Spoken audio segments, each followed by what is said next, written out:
All right.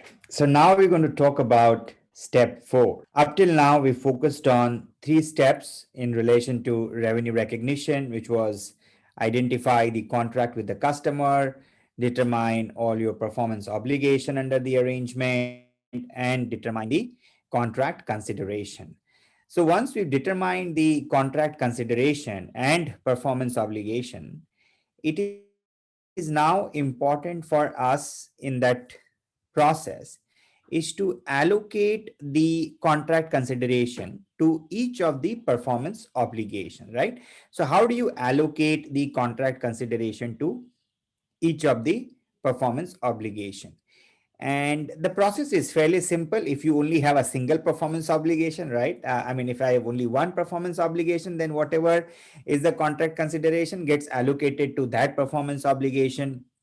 And we also picked up, the variability in the contract consideration, right? If there are variability, we need to also assess the probability of that variability, that whether we will end up in whether this will result into a reversal of revenue, or whether we are kind of confident that this money in a way will be accrued, or this variable consideration will accrue to the organization. So I think the key is that once you've determined the contract consideration, as we talked about, we now need to focus on allocating the contract consideration to each of the performance obligation. And as I said, it is required in case when you have sold bundled products, right? Multiple products in a way are being sold together, right? So let's just look at all the principles, and of course we will have examples to talk us through in this section, and then we will talk about once the performance obligations been allocated, or the considerations been allocated, then how do you record revenue, right? That's the step number 5, right? So here, how do I allocate the transaction consideration? I'm going to allocate the transaction consideration based on relative standalone selling prices, based on relative standalone selling prices. This is extremely important to understand the meaning of this relative standalone selling prices, right? So let me give you a very simple example, right? So let's say you go and want to buy a few things from the marketplace. Let's say you buy a laptop, and you buy a laptop bag, and as well as, let's say, you also buy, let's say, a storage drive, right? So you wanted to go and buy a laptop, but you ended up buying a laptop bag, and a storage drive, right? If you were to buy these three things individually, let's say the cost of that was 50,000 rupees. For the laptop, let's say 5,000 rupees for the bag, and say 10,000 rupees for the storage drive. So in a way, if you would have purchased these three items individually, right, which is to say 50,000 rupees for the laptop, 5,000 rupees for the laptop bag, and 10,000 rupees for the storage drive. So 65,000, right? Now, instead of, but you decided to buy all of them together, right? And then you managed to struck a deal with the seller to say that I'm going to pay you, say, 55,000 rupees to buy all three. You got lucky in a way. So if I'm going to pay you 55,000 rupees to buy all three, which otherwise I would have paid 65,000, or the seller would have received 65,000 if we were to sell all of these individually. That means what? I have extended a discount of 10,000 rupees, right? It means that I have extended a discount of 10,000 rupees, right? Now, if you have extended a discount of this 10,000 rupees, this 10,000 rupees discount needs to be allocated to each of these performance obligations based on their relative standalone selling price. So what is the standalone selling price? Is 50,000, 5,000, and 10,000, right? That's a standalone. Means if I were to only sell the laptop, or only sell the laptop bag, or only sell in a way the storage drive in this example, right? And then you got to do allocation of this 10,000 in the relative fair value. All right. And we will try and understand some of this, right, with the help of examples from that perspective. Okay. So I have a performance obligation number 1, I have a performance obligation number 2, and I have a performance obligation number 3. These are 3 different performance obligation. I need to determine the standalone selling price. And then the question is observable price available, right? So do you have evidence? Look, this is the price at which I sell the laptop, this is the price at which I sell the laptop bag, or this is the price at which I sell the storage drive, etc. So is the observable price available, right? If the answer to that is yes, then use the observable price. Okay, that becomes the reference point, right? Now, if the answer to that is no, that the observable price is not available, okay, then I need to estimate the price, right? If you don't know the price, doesn't mean that's not the answer, okay? You got to figure out the price. That's the answer. So how do you then figure out the price? So then I'm going to figure out the price basis, let's say, what are the other players are selling, in the market. So is there an adjusted market assessment approach or expected cost plus a margin, right? In rare circumstances, you can also use a residual approach. What's the residual approach? In a way, let's say, my total contract consideration in this example is 55,000, right? And I know the fair value of, the 50,000 as the price of the laptop, and 5,000 in a way price of the this thing, say your laptop bag. So essentially then I'm saying that the residual approach, so if I don't know the price of the storage drive, then that gets allocated as 0 in a way, right? From that perspective. So that's again a rare in a way kind of a it's not generally you only get to a residual approach if you can't if you can't do the adjusted market assessment approach, or an expected cost plus a margin approach from that perspective. In more often than not, we see companies following the observable price. And if you're not able to do the observable price, then you will do the expected cost plus margin. I think that's what this is. This again is not commonly used, right? This is not commonly used. But if you use either observable price or you use either expected cost plus margin, again, residual is very rarely used, or a third party is very rarely used. There's another thing called reverse residual approach, okay, which is also possible. That I know, let's say there are multiple goods, and some of that is in a way being delivered, right? So here the revenue, so you follow a principle of conservatism, okay? So you try to keep the thing in deferred revenue for goods which are yet to be delivered. Okay, you figured out the fair value of that, and then that in a way you keep in deferred revenue and record the balance. So let's just follow it through with examples. Okay, right? So I think I hope the basic concept is clear to you, right? Which is to say that I need to, once I have determined the transaction price and I have determined the performance obligation, I need to allocate the transaction price to each of the performance obligation, right? And how do I do this? I will do this with reference to relative standalone selling prices. So if I'm offering a discount in a bundled arrangement to a customer, the discount then needs to be allocated to each of the performance obligation with reference to their standalone selling prices. And then how am I going to determine the standalone selling prices? If there is an observable evidence that there's an observable price, that this is the price at which I sell this stuff, then that becomes the evidence. If that is not available, then you look at market forces, that at what price this goods is generally being sold in the market by third party, which is what is called a third party estimate, right? Which is an adjusted market price approach. If that's been the case, that's fine. Else you do expected cost plus a margin approach. I hope that's clear.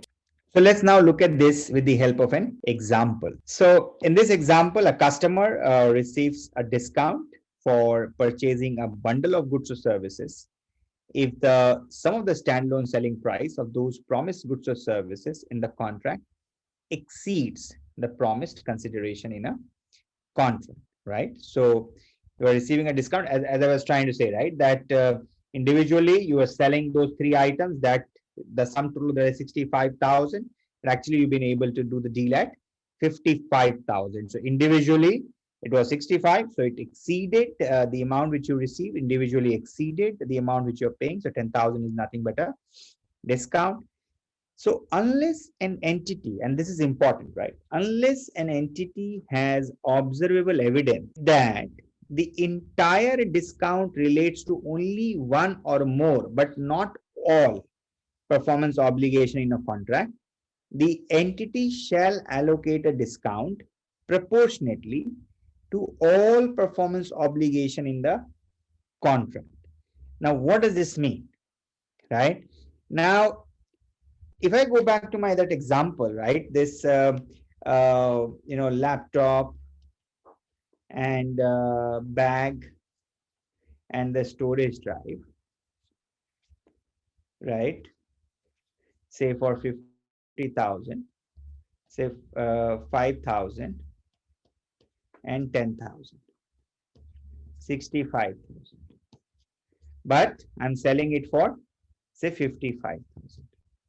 That means a 10,000 of discount, right? Now this discount of 10,000, if I were to, so what we're saying, this 10,000 I need to allocate to all three. Okay, it has to be allocated between all three, unless what this paragraph means, unless you can show that this 10,000, that I always sell storage drive at 10,000 come what may. I am never ever going to offer a discount on storage drive, right? In a way. So what does that mean? That this 10,000 of discount, then I was saying should get allocated to only these two items instead of also allocating this to the storage drive. So unless an entity has observable evidence that the entire discount relate to only one or more, but not all performance. So if you can say this discount only relates to laptop, this discount only relate to the bag, right? Then you don't need to allocate the discount to the storage drive. But this is easier said than done, okay? Because then you need to demonstrate that it's not only about an assertion being made, but also the evidence as to what's the evidence out there. And more often than not, we end up actually allocating discount to all the items on a proportionate basis. The proportionate allocation of discount in those circumstances is a consequence of the entity allocating the transaction price to each performance obligation on the basis of the relative standalone selling price of the underlying distinct goods or services. So we're going to also do with the help of an example, right? So now let's kind of take some more in a way a theory around this one or more performance obligations. What more evidence in a way we need here, and that's what the paragraph 82 of Ind AS 115 suggests, that the entity regularly sells each distinct good or service in the contract on a standalone basis. The entity also regularly sells on a standalone basis a bundle of some of those distinct goods or services at a discount to the standalone selling price of the goods or services in each bundle, and the discount attributable to each bundle of goods or services described in B above is substantially the same as the discount in the contract. So what does it mean that, let's say we had the same thing, ABC, right, which is 50,000, 5,000 and 10,000. So and which is 65,000, but you actually sold it for 55,000. So essentially what we're saying, that you more often than not, you actually sell a 10,000 rupees discount on A or A and B together, so on and so forth. And all of this can be evidenced. Okay, so you're regularly selling this as a standalone, or you're selling them together in a bundle, and then when you sell them together, you offer a discount, right? The substantially same as the discount in the contract. And the analysis of the goods or services in each bundle provides observable evidence of the performance obligation to which the entire discount in the contract belongs. All right. So I think, as I said, this is not a common thing which we see. So if you were to look at that, should I allocate the discount to all the performance obligation, or should I allocate discount to only some of the performance obligation forming part of the entire contract? You got to evidence that this discount which I've offered actually belongs to that performance obligation only, and that can be evidenced by the fact that I'm actually selling that product at that discount on an ongoing basis. All right, so let's now look at this allocation methodology, right? The relative standalone selling price. So White Limited has entered into a contract with a customer to sell products M, N, and O, right? M, N, and O for a consideration of INR 30,000. How much is the consideration? 30,000. Now, as part of the contract, the entity will satisfy the performance obligation for each of the products at different point in time, right?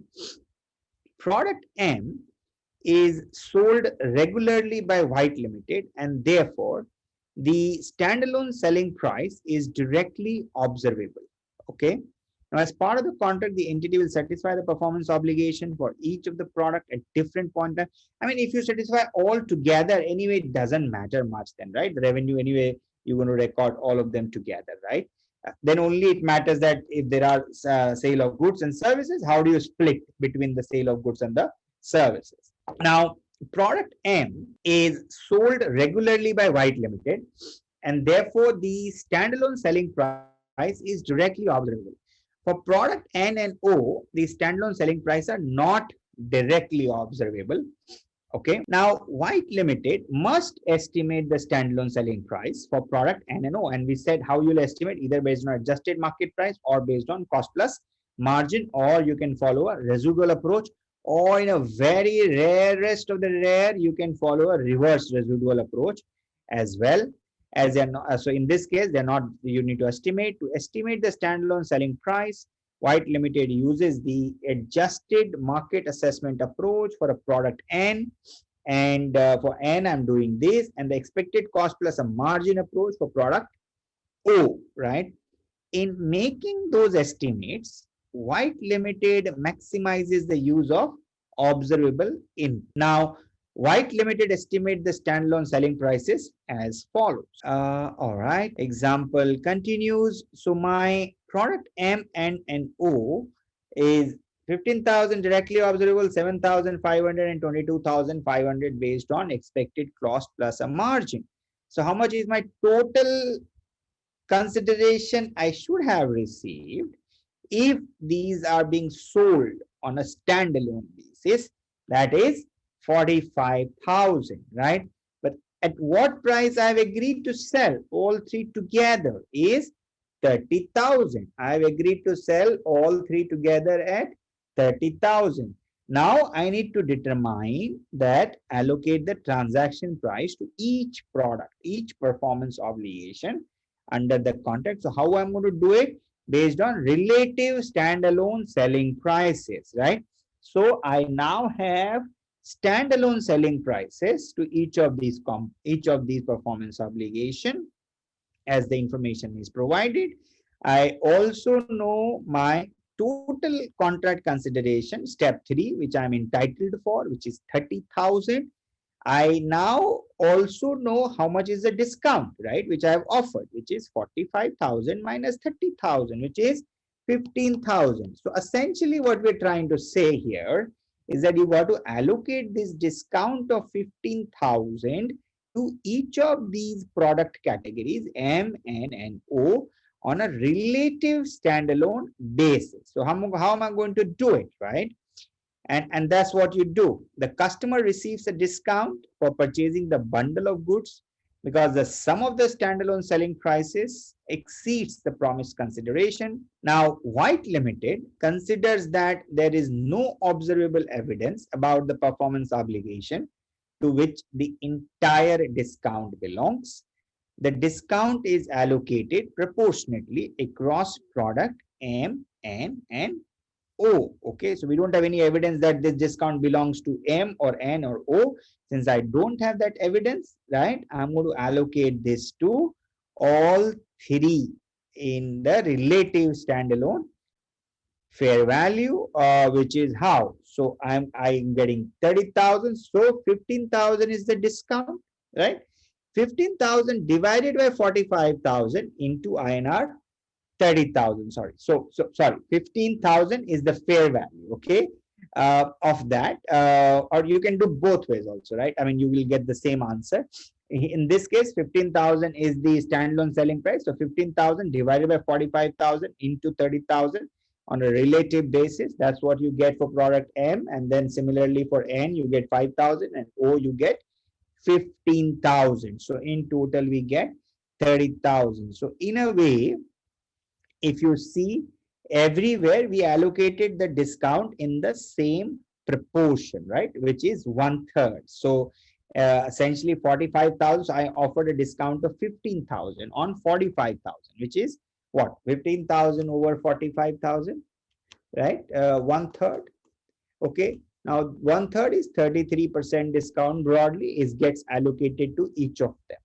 All right. So if you look at 15,000, 33%, right? So 2/3 is 10,000. Similarly here, 2/3 is 5,000, and here also 2/3 of 22,500 is 15,000. So you allocate the discount to each of the performance obligation, you know, by applying a same percentage, okay, by applying the same percentage with reference to their standalone selling price to get to the transaction consideration. All right, now we're going to look at the penalties. There are also scenarios that you're not only offering discount, but you also, let's say at times you also have to end up paying the penalties or liquidated damages, right? So what do I do with that? So if there are penalties, this will be accounted for as per the substance of the contract. Now, where the penalty is inherent in determination of transaction price, and you got to factor this as part of the variable consideration. So, for example, Mark Limited agrees to transfer control of goods or services in a contract with customer at the end of 15 days for a promised consideration of INR 5 lakhs. And if I'm not able to transfer at the end of 15 days, then I'm saying I'm going to receive only 4,75,000. In a way, then 25,000 is akin to penalty. So when I'm trying to make my assessment of my transaction contract consideration, I see that, you know, what is my ability to deliver this, so on and so forth. And if I'm able to deliver this, you know, then I will take my contract consideration as 5 lakh. If I think I won't be able to deliver, hence I have to pass on this discount or penalty of 25,000 rupees to the customer, then my contract consideration is only 4,75,000. Okay. What if there are changes in the transaction price, right? So let's just talk about changes, and it is possible, right? You enter into a contract with a customer, you started the project performance, and then you entered into a modification, right? Or something has changed, right, between you and the customer, as a result of which something changes, right? So after contract inception, the transaction price can change for various reasons, including the resolution of uncertain event or other changes in circumstances that changes the amount of consideration to which an entity expects to be entitled in exchange for the promised goods or services. Okay. Now, if there is a change, what is it I need to look at? So you need to allocate to the performance obligation in the contract, okay, any subsequent change in the transaction prices on the same basis at contract inception. You don't change the what you've allocated at contract inception, but you maintain the same basis, right? So you shall not reallocate the transaction price to reflect changes in standalone selling prices after contract inception. All right, you will maintain the same principles, and amounts which are allocated to a satisfied performance obligation shall be recognized as revenue or as a reduction of revenue, depending upon whether a subsequent change in the transaction price has resulted into an increase in the transaction price or a decrease in the transaction price. Then it can have also an impact of increase in recorded revenue for a satisfied performance obligation or a reduction in revenue for a satisfied performance obligation. So, you look at the variable amount, allocate the variable amount entirely to a performance obligation or to a distinct good or services that forms part of a single performance obligation if the criteria in Ind AS 115.85 continues to be met. Interesting, right? So, what we're trying to say that if, let's say, if it can be established that the variable consideration is actually related to a one single performance obligation based on what we just saw, that at this price the entity sells this performance obligation, or this is the discount which gets allocated to this, and this is all directly observable. In that case, the variable consideration, instead of again allocating it to everyone, you allocate to that particular performance obligation. And we will try and also understand this principle with the help of an example. So allocating a change in transaction price. Let's look at this example. Okay. On 1st of May 2019, Mr. H, a consultant, enters into a contract to provide consulting, valuation, and software implementation services to a customer for INR 50 lakhs, right? How much I'm going to charge here? INR 50 lakhs. Now, as per the contract terms, Mr. H can earn a bonus of 5 lakh if it completes the software implementation, right? Here I am doing consulting, valuation, and implementation. And now I can earn a 5 lakh bonus if it completes the software implementation by 30th of September 2019, or INR 2.5 lakh bonus if it completes the software implementation by 31st of December 2019. Okay. So the consulting, valuation, and software implementation services are distinct and therefore are accounted for as a separate performance obligation. Now that's a given information. Now Mr. H therefore allocates the transaction price disregarding the potential bonus on a relative standalone selling price as follows. How much I need to allocate? 50 lakhs. Consulting 10 lakhs, valuation 15 lakhs, and software implementation how much? 25 lakhs. Okay. So we've allocated the contract consideration to each of these performance obligation, right? Now, so at contract inception, Mr. H also believes that he will be able to complete the software implementation by 1st of February 2020. That means what? I will not get any bonus. So after considering the factors in Ind AS 115, Mr. H cannot conclude that a significant reversal in the cumulative amount of revenue recognized would not occur when the uncertainty is resolved, as Mr. H lacks the experience in completing similar project. As a result, Mr. H, right, does not include the amount of the early completion bonus in the estimated transaction price at contract inception. Now, more information, right? On 1st of July 2019, Mr. H notes that the project has progressed rather well.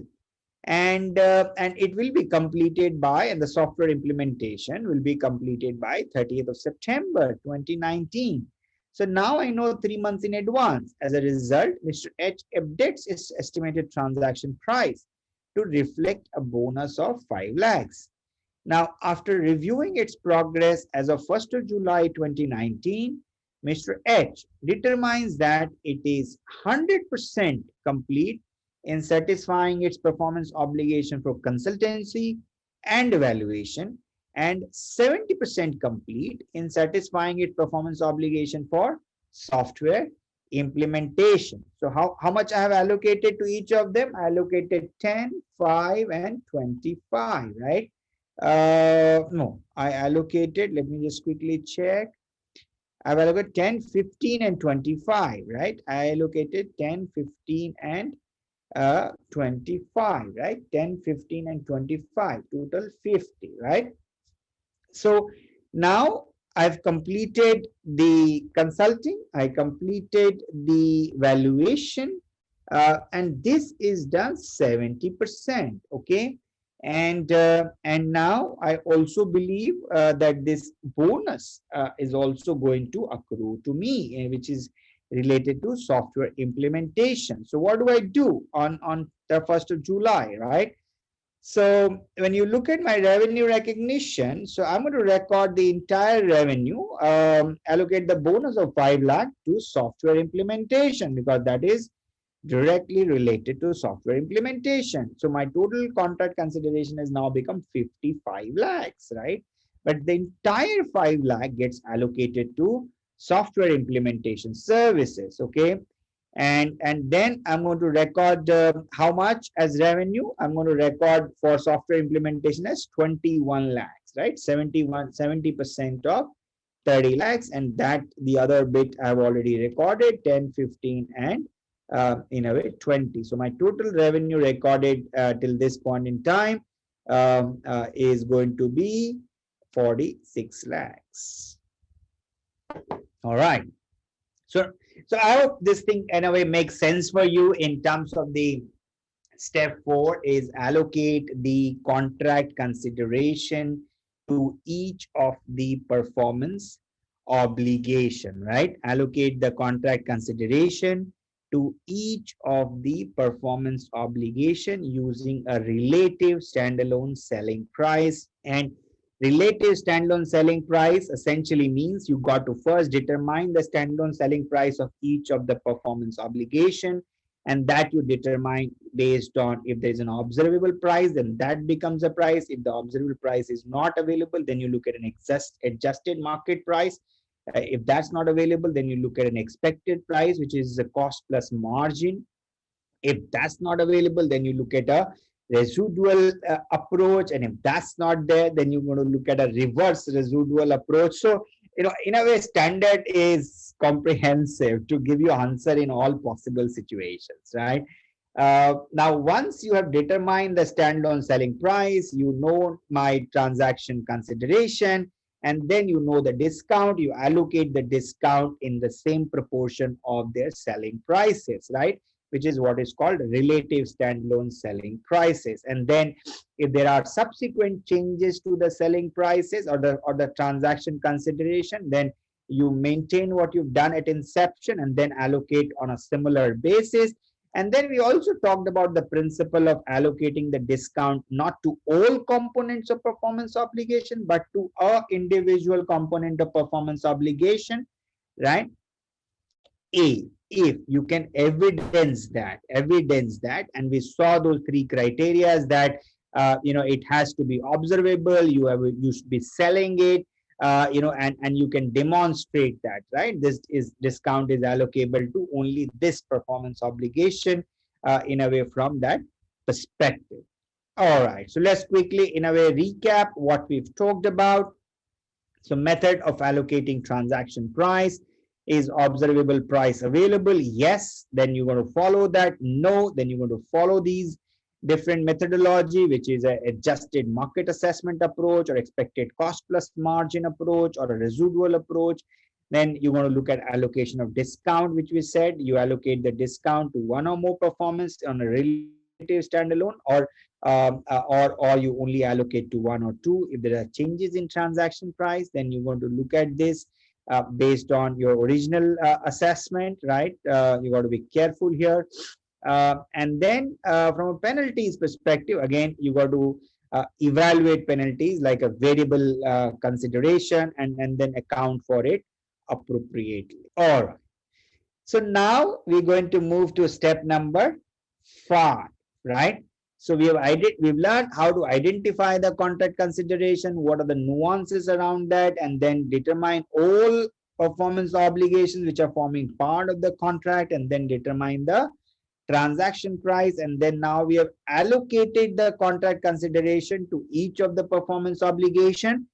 And now is the time to start recording the revenue. Now, when do we record the revenue? As and when each of these performance obligations are fulfilled. Okay. When will you record revenue? When these performance obligations are fulfilled. And how do you evidence that? That's the rules, is what we're going to understand, right? So essentially there are two things which we need to worry: whether you record revenue at a point in time or over a time, right? Whether you record revenue at a point in time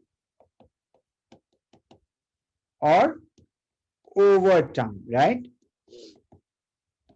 Right? Over time. Over time is like a percentage completion method, right? You're doing it over the period. At a point in time, it is like a sale of goods. I've sold it. When I've transferred the goods to somebody else, I should record revenue, right? That's the battle. That's the battle we need to deal with. That's where we need to, in a way, demonstrate that I have fulfilled my side of the bargain. Since I have fulfilled my side of the bargain, I should be allowed to record revenue. Okay. So revenue is recognized upon satisfaction of a performance obligation by transferring a good or services to a customer.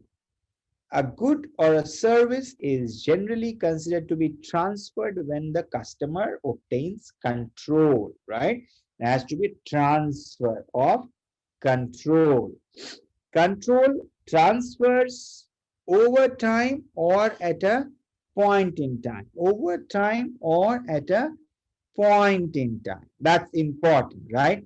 Now, if none of the criteria for transfer over time are met, then control is transferred at a point in time. And we will understand that what are the criteria for over time.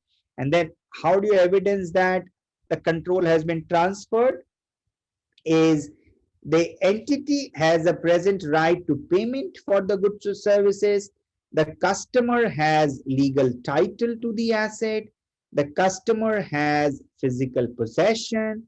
The customer has the significant risk and reward of ownership of the asset. The entity has evidence of the customer acceptance of the asset. In a way, essentially what we're trying to say that, and we try to, let's say, extend the same example of this laptop and the laptop bag and the storage drive to say that, have I handed over this laptop to the customer? Because I've handed over the laptop, I now have a right to receive the payment, right, for the goods which I have transferred to the customer. The customer is now in physical possession of that laptop. There is a transfer of title. And now what happens to the laptop? How do you use it? That the risk and reward of the ownership is now entirely with the customer.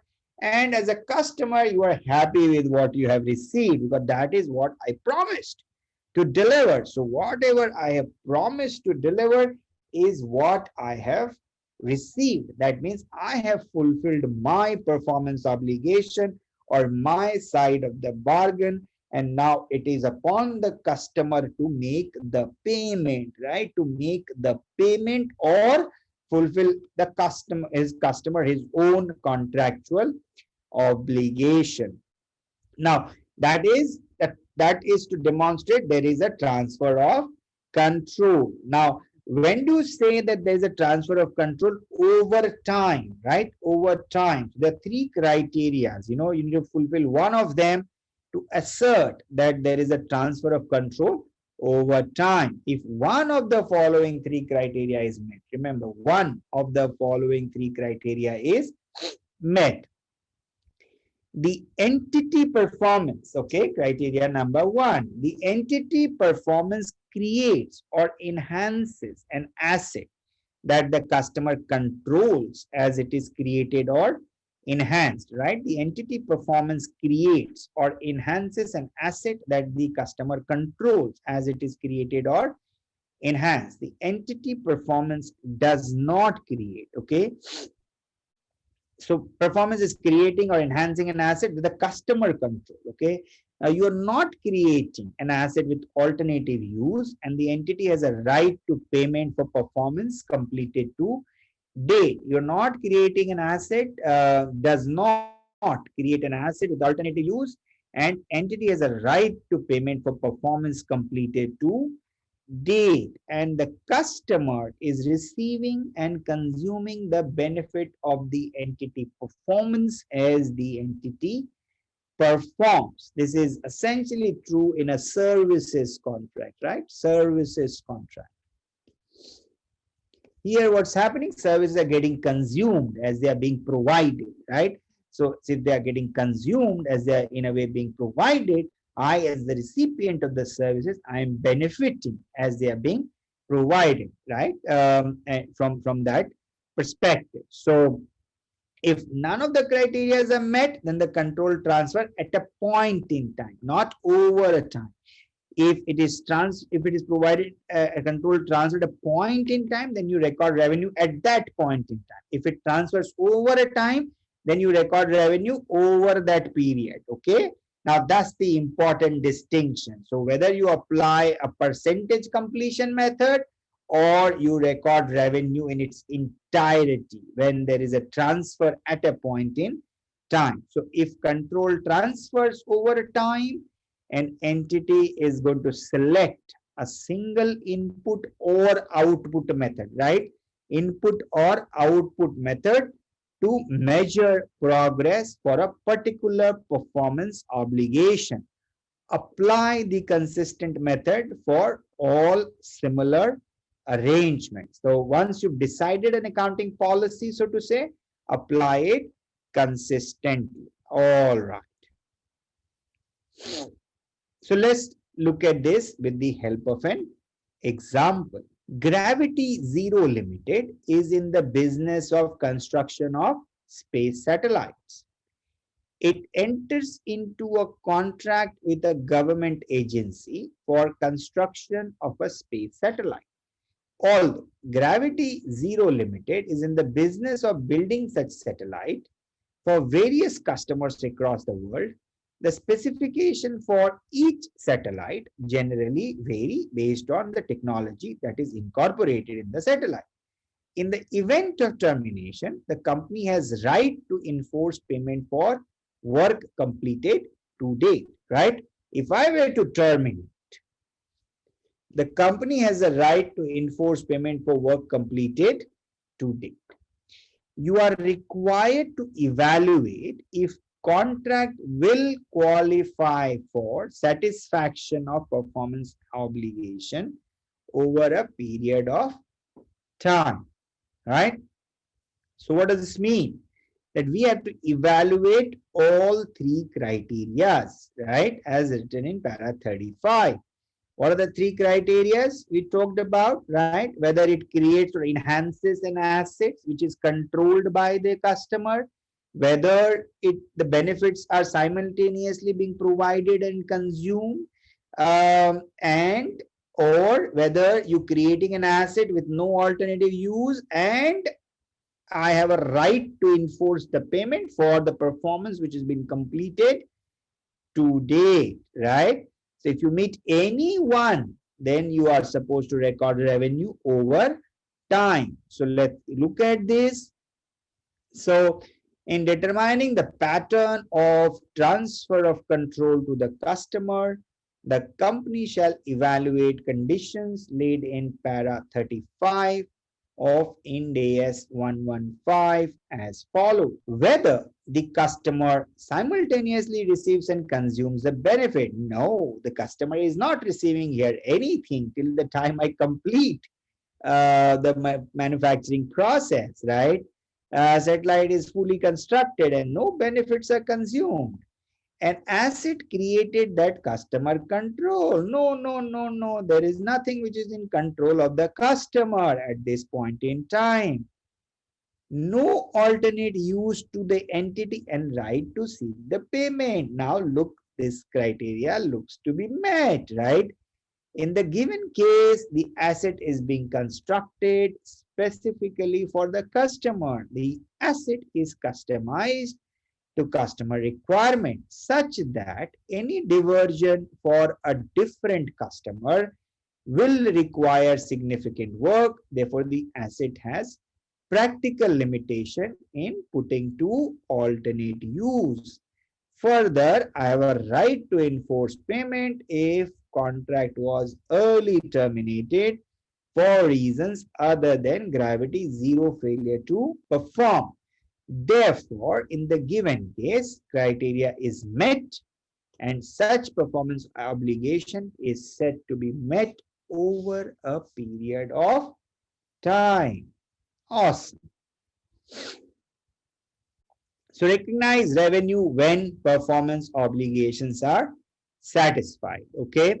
So we're going to try and understand this input method and output method. Okay. With the help of examples, right? Method that can be used to measure an entity progress toward complete satisfaction of a performance obligation satisfied over time.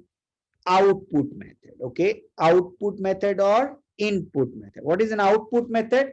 Recognize revenue on the basis of direct, when something which is observable directly, right? Let's say I'm building a rail line, right? Now 20-kilometer rail line, 10 is done, right? 10 is done. You can view, you can observe this, right? Or let's say I have to supply 100,000 units, 50,000 units are supplied, right? You can observe this, right? So, or you can get a survey done, so on and so forth. Value the customer the good, transfer to date relative to the remaining goods or services. Methods such as surveys of performance completed to date, appraisals of results achieved, milestones reached, time elapsed, and units produced or units delivered. So these are directly observable evidence, right? That is called output method, right? Now, what is an input method? It recognizing revenue based on the entity efforts, right? Cost incurred with vis-a-vis total cost to be incurred. Hours, let's say, effort expanded vis-a-vis total efforts to be expanded. A combination of the two vis-a-vis the total cost and effort which needs to be expanded. So whether it is based on resources consumed, or labor hours expended, or cost incurred, time elapsed, or machine hours used relative to the total expected inputs to the satisfaction of that performance obligation. And again, we see in practice both methods in a way are being used. So you got to apply a method which is more appropriate to your fact pattern. All right. There's no preference here that you apply output or you apply input method. Okay, you apply method which more appropriately represent the revenue earning process. All right. So let's take an example, measuring progress on straight line basis. So you also have a situation which is where you record revenue on a straight line basis, like club membership revenues or a maintenance revenues. They are in a way being recorded on a, or a subscription revenue, they are being recorded on a straight line basis. Let's take this example. StayFit Limited is a provider of health club and spa facility. It has entered into a contract with a customer for 1 year of access to any of its facilities. The customer has an unlimited access of the facility for a promised consideration of INR 1,000 per month. Stay Limited promise in the contract is to provide a service of making the facilities available for the customer to use as and when the customer wishes. You are required to evaluate if the contract will qualify for satisfaction of performance obligation over a period of time. If yes, how would StayFit measure its progress of services provided, right? So here, the customer has an unlimited access to the facility for a promised consideration of 1,000 per month. Promise in the contract to provide a service of making the facility available for the customer to use as and when the customer wishes. So, how do you record revenue? The question is, do you record revenue over time at a point in time? So, when you say over time, am I receiving and consuming the services at the same time? Or there is no alternative use and I have a right to enforce the payment, right? Or I'm creating an asset, which is again, or enhancing an asset, which is in the control of the customers. You got to look at those three criteria and then say, is one of them met? The answer is yes, one of them is met. Then you do revenue recognition over time. Now, once you determine that I need to do revenue recognition over time, then I need to determine how do I record it based on output method or input method in a way. So here, in a way, it's like you recording revenue on a straight line basis. Okay, how do you measure progress? Based on time elapsed. I'm going to focus here based on time elapsed because I have access to this throughout the period. I have an obligation to make it available to you throughout the periods. As time passes by, I keep on recording revenue. So in the given case, StayFit Limited shall determine if revenue should be recognized over a period of time by evaluating the conditions. Now, if you look at this, the customer simultaneously receives and consumes the benefit as the entity provides services, right? That means you got to record revenues uniformly, provide access to services uniformly through the year, etc. Whether I use it, no, this is what happens with a lot of us, right? You pay for a gym membership services and you never go, right? Now, since you paid it, the gym is available for you, right? Whether you go or no, I don't care as a gym service provider. Now, the gym is available. Please come, please use, right? And you already paid 50,000 rupees as a membership charge. Now, if you paid 50,000 rupees as the membership charge, if I'm the owner of the gym, I'm going to record the revenue over 12-month period or over the subscription period, right? Because I'm making the facility available to you over that period, right? Ready to be used, whether you use it or not, that's not my problem. Okay, it's ready to be used. So if you're using it, very good. If you're not using it, very good, right?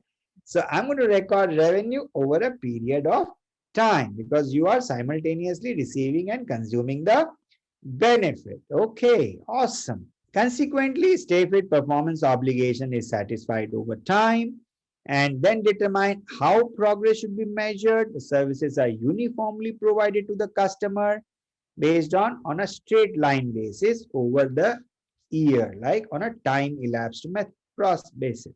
Okay, awesome. So now we're going to talk about very interesting concept, right? Which is a repurchase agreement, right? So to say, and this is interesting. They say you sold something to another party and then say, hey, can I buy it back? I'm going to buy it back after 6 months from you, right? And then if I've sold it for 100, I'm going to buy it back for 105, right? So the fundamental question is there actually a sale? Is there a sale at the first place? Whether you should have recorded revenue or it's just a financing arrangement, right? So if there are repurchase agreement for the same goods, right, your antennas needs to be up to say that, is there a revenue arrangement here or that's a financing arrangement, right? So let's look at this. When a company determines the timing of transfer of control, it is important to take into consideration any repurchase agreement that may have been executed by the company. And a repurchase agreement is a contract in which an entity sells an asset and also promises or as the option to repurchase the asset. Now, option can be in many forms, right? And we will try and talk about that. The repurchased asset may be the asset that was originally sold to the customer, an asset that is substantially the same as that asset, or another asset of which the asset that was originally sold is a component. Okay, they come in three forms: forward contract, an entity obligation to repurchase. Come what may, I'm going to buy this, right? It's an obligation. I'm going to buy this, right? It's a forward contract. It could be a call option. I have an option to purchase this, a right which I purchased from you, right? A right to repurchase the option, a put option, right? Where I have an obligation. So in a way, the option to sell is with the counterparty, but I have written a put option to repurchase the asset at the request of the customer. Okay, so these are different forms in which you may end up doing a repurchase agreement, right? And the key from your perspective is that, or from a revenue recognition perspective, is that if I am doing a repurchase agreement, the question is there a transfer of control, right? And when you look at a transfer of control, that whether the goods are in the possession of the customer, whether there is a transfer of title, whether I am exposed to the risk and rewards of the ownership.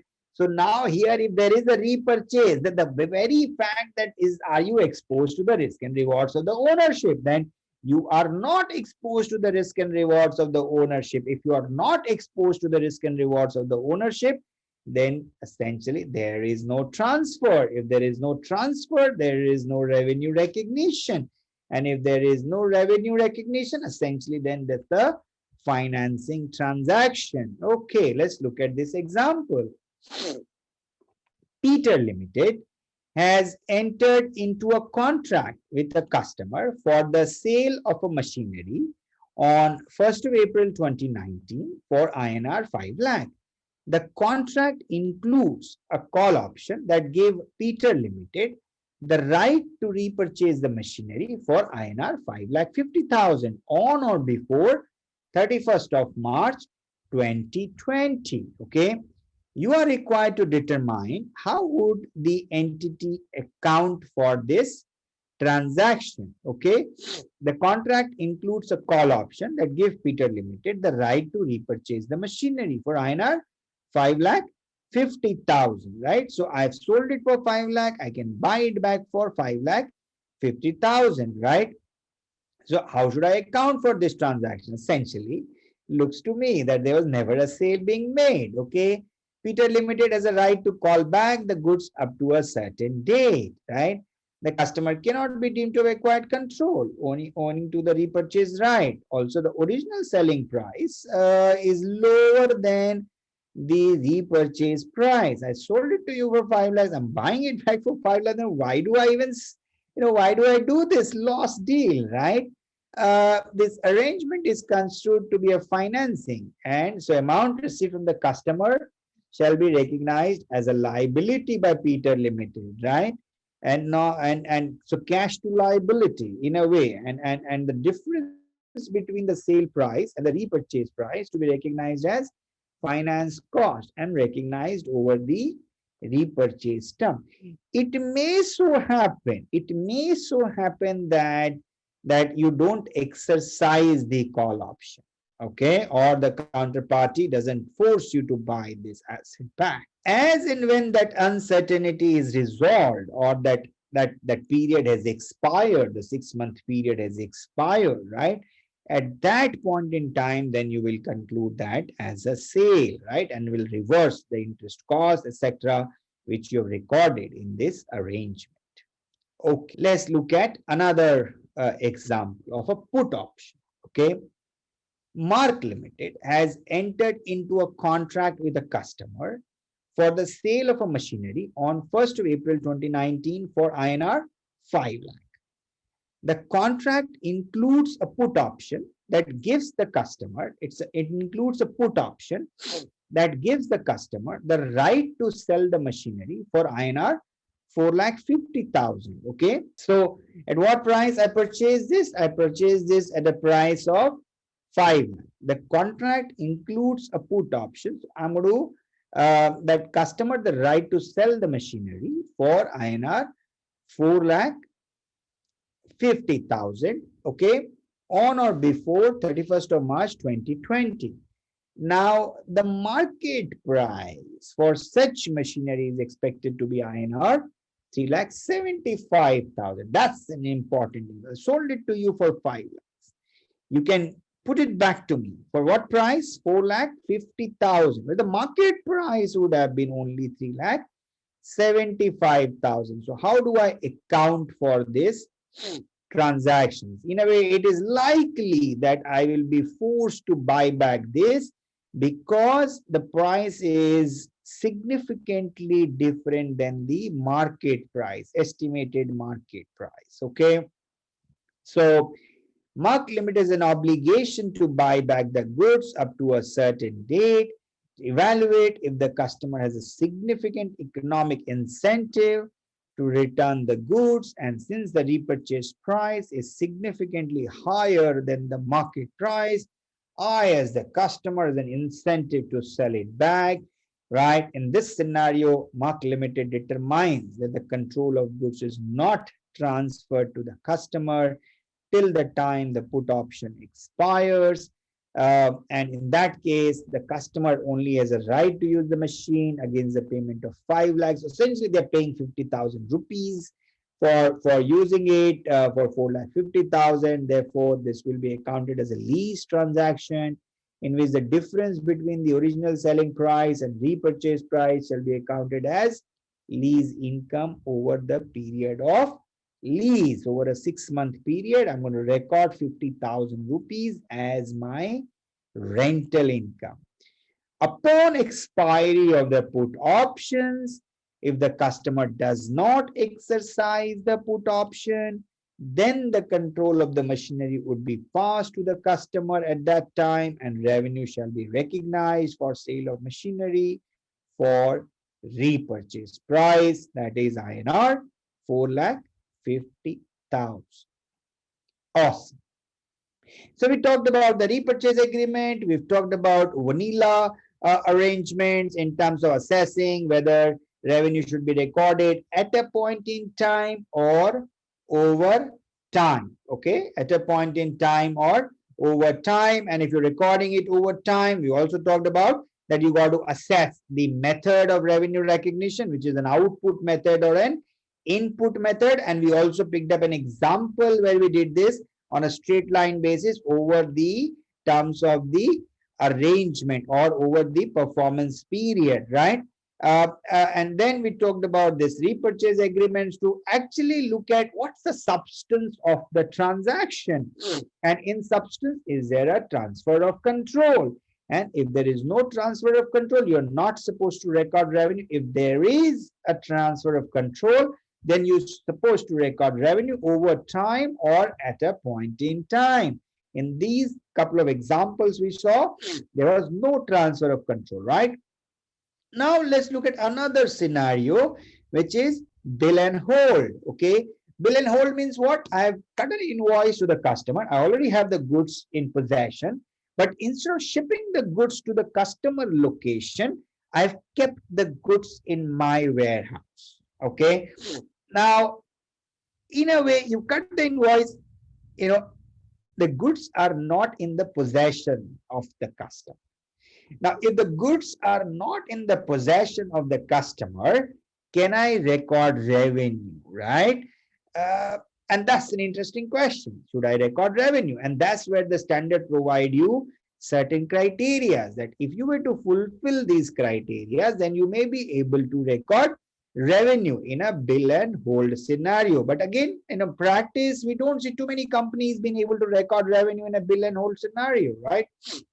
So we see few scenarios in which you may be able to record revenue in a bill and hold structure. Okay, and we will try and also understand this with the help of an example. A bill and hold arrangement is a contract under which an entity bills a customer for a product, but the entity retains the physical possession of the product until it is transferred to the customer at a point in time in the future. In such arrangements, the entity shall determine at which point does control transfer to the customer? Now, what are the indication you need to look at here? Now, the reason for bill and hold, why are we doing this? There has to be substance in the arrangement, right? The customer has to request, keep the goods with you. Mr. Seller, keep it with you. I will take it when I need it, but keep it, right? The product must be identified. The product currently must be ready. It is ready, done. You can ship it tomorrow, today, whenever you need it, right? The entity cannot have the ability to use the product or direct. I cannot sell it now to anybody else. These are your goods. I'm just, in a way, holding them in trust. Okay.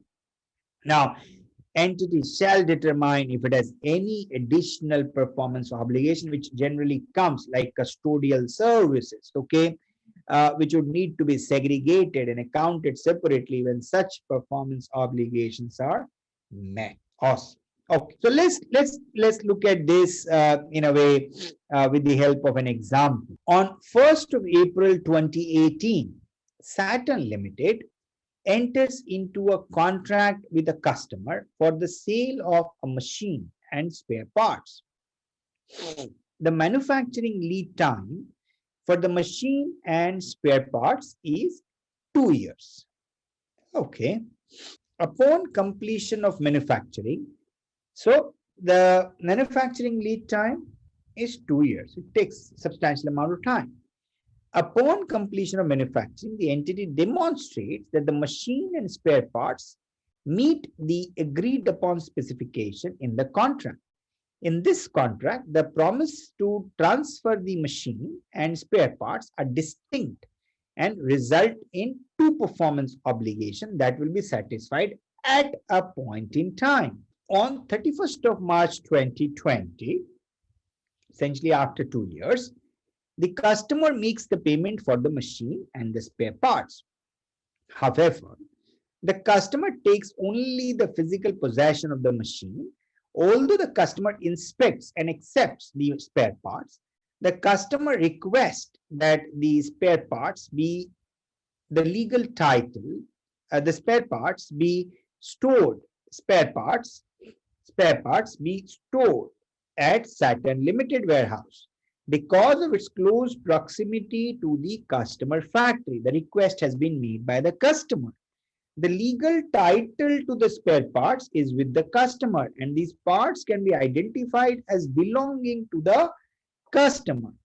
Further, Saturn Limited stores the spare part in a separate section of its warehouse, and they are available for immediate shipment at the customer request. Saturn Limited expects to hold the spare parts for 2 to 4 years, and the entity does not have the ability to use the spare parts or direct them to another customer, right? So if you look at all the criteria of bill and hold, looks like all of them are being met here, right? So you're required to ascertain how will Saturn Limited recognize revenue for sale of machine and spare parts.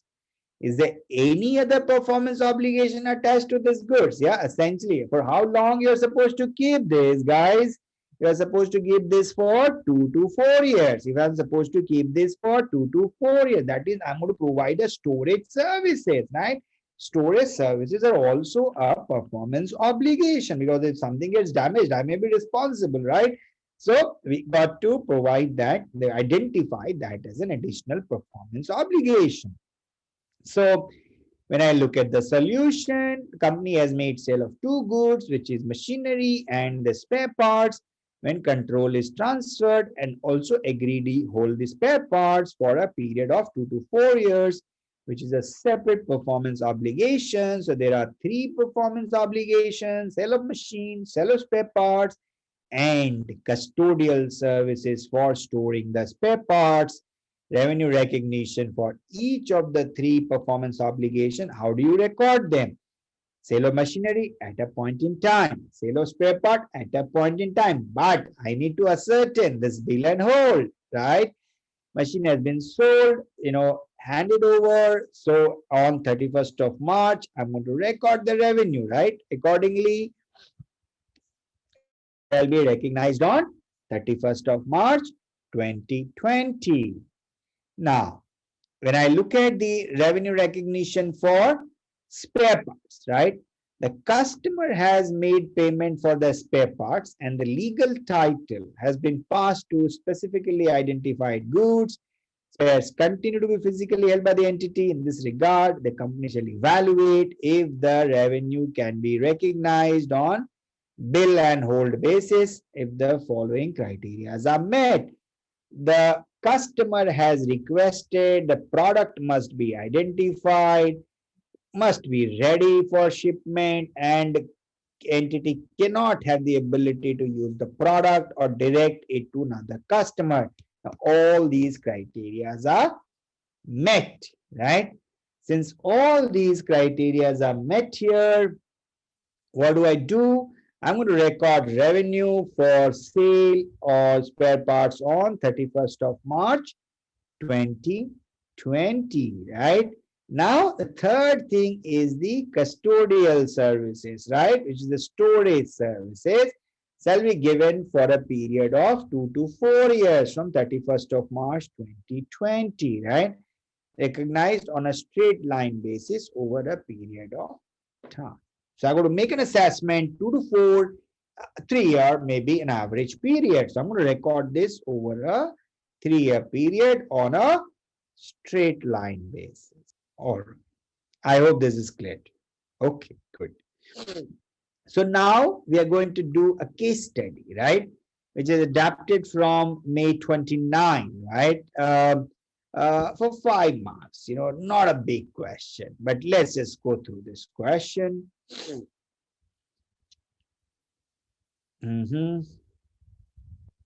Orange Limited contracts to renovate a 5-star hotel, including the installation of new elevators on 1st October 2017, right?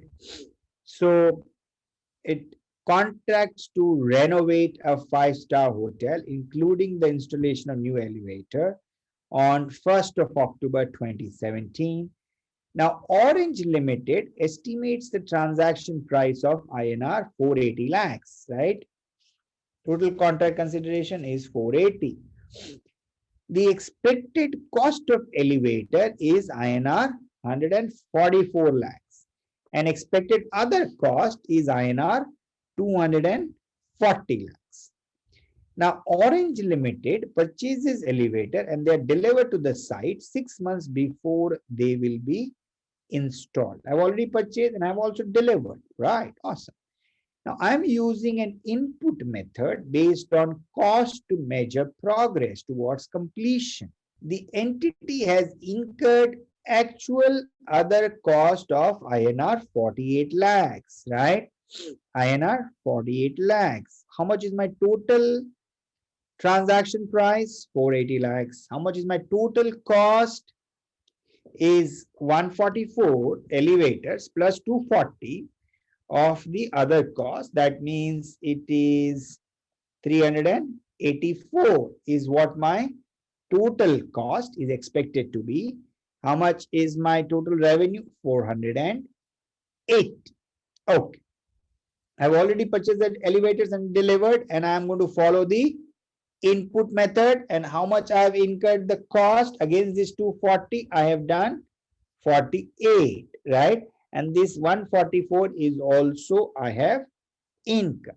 Or how much revenue will be recognized as per relevant Ind AS for the year ended 31st of March 2018 if the performance obligation is met over a period of time? Interesting question, right? In a way, so I think that the key learning or the key thing which is here that I have, the key challenge here, right, is that I have purchased these elevators which I have delivered, but I haven't installed. That's the question. Should I record revenue? Should I consider that in cost? And that is where the standard suggests that if you are following an input method and you have supplied raw material to the site and the site in a way and you concluded that You should record revenue over time. That means what? There is a continuous transfer of control, right? What is the meaning of that? There is a continuous transfer of control. The control over the elevators have already been transferred. If that's been transferred, should I record revenue? Answer to that is yes. But since you haven't yet done the installation, the standard then in a way caps the revenue recognition to the extent of cost in a way being incurred. So you record no margin on that portion of the business, okay? And you only then going to record the margin in relation to the other pieces, which is for which you incurred a cost of 240 lakhs, right? So let's go through the analysis. Okay. Cost to be incurred comprises two major components, cost of elevators and cost of construction services. The elevators are part of the overall project and are not a distinct performance obligation. Now, the cost of the elevator is substantial to the overall project and are incurred well in advance. Upon delivery at site, customer acquires control. Now, there is no modification done to the elevator. I need to do the installation, right? So, therefore, applying the guidance on the input method, the measure of progress should be based on percentage of cost incurred relative to the total budgeted cost. Okay. Now, the cost of elevator should be excluded when measuring such progress because I haven't yet done anything on that. And revenue for such elevator should be recognized to the extent of cost incurred. Now, this is important. Revenue for such elevator should be recognized in the extent of cost. Why are we doing this? Because there is a transfer of control, and it's a single unit of account. We have not identified two separate performance obligations, right? It's part of one single performance obligation. The only problem here is that we have delivered the goods, but we haven't done anything more on that. So I still need to figure that out. So how do I then apply the input method here? Okay. So then I'm going to look at the revenue. My transaction price is 480, which is available here. My elevators is 144, which I've incurred. The 48 is the other cost which I have incurred. How much is the total which I need to incur is 240, right? So how much is the percentage which has been completed is 20%, right? 20%. So now, if I have completed 20% of the project. Now, what does that mean? Right? Out of my total revenue, when I look at the revenue, right? So total attributable revenue 480 minus 144 is 336, right? 336 percentage of work completed is 20%, right? So revenue to be recorded of 336 of 20%, 67.2, and then revenue for elevator, I'm going to record 144. How much is my total revenue here? 211.20. 211.20. All right. The company shall record revenue of 211, and then you're going to record the cost. Of course, you also want to record the cost of 144 and 48. So your cost is 12,992. Against that, you got a revenue of 211.2, right? So against this cost, there is a revenue, but there is no margin, right? Whatever margin you recorded, only in relation to the 20%, right? Which is against that 48 is what you have incurred. Assuming revenue of elevators is being recognized on delivery basis. Now I'm going to look at another example, okay? It is a case study from November 2019 for 12 months, right? Here we're going to talk about, a method of revenue recognition on a long-term revenue contract. So Nivan Limited commenced the work on two long-term contracts during the financial year, two long-term contracts. It's important for you to focus on the question, right? The financial year ended on 31st of March 2019, okay? Dates are important, right? The first contract with A&D Company commences on 1st of June 2018, okay? And at a total sales volume of INR 40 lakhs. Total sales volume of INR 40 lakhs. Now, it was envisaged that the contract would run for 2 years and the total expected cost would be INR 32 lakhs. Now, on 31st of March 2019, so first contract is with A and company, right? And my sales is 40, my cost is 32, and time period is like 2 years. Okay. And the total expected cost would be 32 lakhs. On 31st of March 2019, Nivan Limited revised the estimate of the total expected cost to INR 34 lakhs. So now I revised it to 34 lakhs. On the basis of the additional rectification cost of INR 2 lakh incurred on contract during the current financial year. Now, an independent surveyor has estimated at 31st March 2019 that the contract is how much? 30% complete. Okay. Nivan Limited has incurred cost up to INR 16 lakhs. Okay, I've incurred cost of 16 lakhs and has received payment. I have received payment cash of 13 lakhs. All right. Now there's a second contract. Okay, there's a second contract with B and company. Okay, there's a second contract with B and company commenced on 1st of September 2018, and it was for 18 months, right? It was for here 18 months. And the total sale value of the contract was INR 30 lakhs. Here it is 30 lakhs. And the total expected cost is 24 lakhs. 24 lakhs. Payment on account already received were INR 9.5 lakh. I have received 9.5 lakhs. And the total cost incurred to date what? 8 lakhs. Total cost incurred is 8 lakhs, right? Now, I don't have the information here how much of this has been completed. Maybe in the next slide. So how much of this has been completed? As insisted on a large deposit from B and company because the companies had not traded together prior to the contract. Okay, the independent surveyor estimated that on 31st March 2019, the contract was 20% complete. So in a way, the information I have here, this is 20% complete. Okay, so you got all the information here, right? So it's 20% complete. Awesome. The two contracts meet the requirement of Ind AS 115, revenue from contract with customers, to recognize revenue over time as the performance obligations are satisfied over time. The company also has several other contracts of between 12 and 18 months in duration. Some of these contracts fall into two accounting periods and were not completed as at 31st March 2019. In absence of any financial data relating to the other contracts, you are advised to ignore these other contracts. Very good. While preparing the financial statement of the company for the year ended 31st March 2019.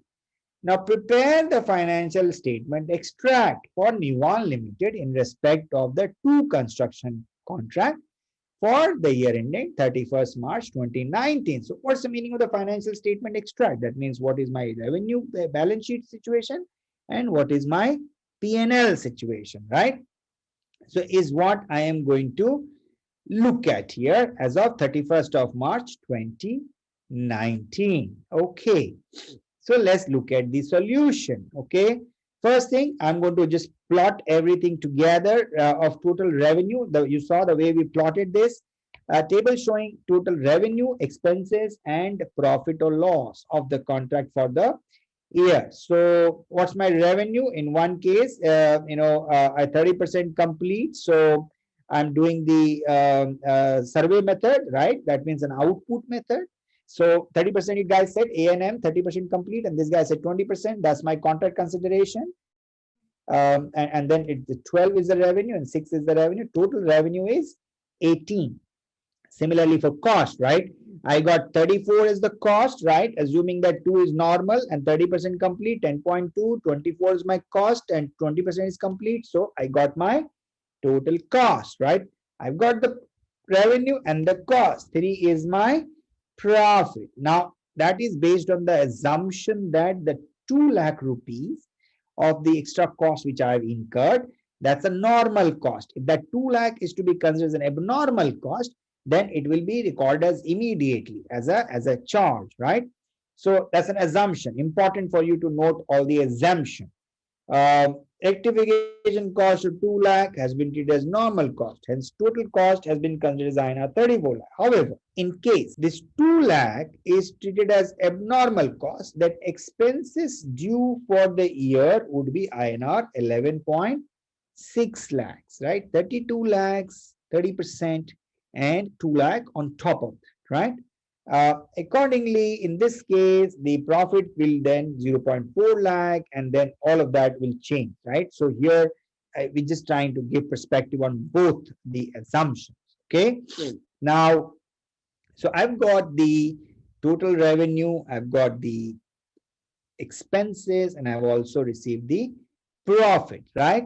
Now I need to compute what is my contract assets, right? So I've got the P&L sorted broadly. Then I'm going to look at amount due or payable to a customer, right? So my billing on the basis of revenue is 12 and 6, which is 18, similar to the revenue. And then how much is the payment which I have received? I have received 13 and 9.5, 22.5. Okay. So this is the advance which I have from the customer, right? 4.5 is the advance which I have from the customer. Okay. And then I'm going to look at the work in progress. I'm incurring cost, right? My cost was 16 lakh in this case and 8 lakh in this case. This is charged to the P&L based on the percentage of work completed as evidenced by the survey. That means this is my contract work in progress, okay, which is 5.8 and 3.2, okay. Cost is being recognized based on output method as estimated by the independent surveyor. Awesome. Okay. And then I'm going to look at quickly the extract of the balance sheet. So I have a current asset, contract work in progress, which is 9, my current liabilities, which is 4.5. And then I'm going to look at my P&L, is my revenue, my cost, and my net profit. Two going to apply, right? For 12 marks, a lot of effort. I admit, a lot of work. Okay. But important is, if you remember the principles, it's easy to do. Focus on the fact pattern. Focus on how do I need to apply this output method. Output method is with reference to surveys, right? Input method with reference to, the effort expanded, labor hours, okay, so on and so forth. Just make sure that you understand the distinction between the two. And we picked up examples, one example on each of them, one on the input method, the other one on the output method from that perspective. Okay, so quickly, in a way, recapping what we picked up so far. Performance obligation satisfied over time, right? You got to meet one of the 3 criteria, right? Customer control the asset as it is created or does not create an asset with an alternate use, or benefits are consumed as entity performs, and I have also right to demand the payment. Then performance obligation satisfied at a point in time. None of the criteria for overtime are met. That means it is transferred at a point in time. And then we talked about the repurchase agreement and bill and hold. You got to be very careful if you to record revenue for this. Lots of things you need to evaluate to examine that there is a transfer, right? There is a transfer of control from the seller to the buyer, right? And then measuring progress towards completion in an output method or an input method. Output is more observable, right? Units produced or survey method or a milestone method and so on and so forth. That's called an output method. Input method is the effort expended or a labor hours or a machine hours with reference to the total spend, etc., etc. That is how you figure out the input method. You got to understand both the methods better, and then record revenue appropriately. Of course, you got to do a lot more practice, and we'll have a lot more practice questions for you, to understand and make sure that you apply these concepts appropriately. All right. So now we're going to talk about contract cost. Okay. And I'm just going to take a pause.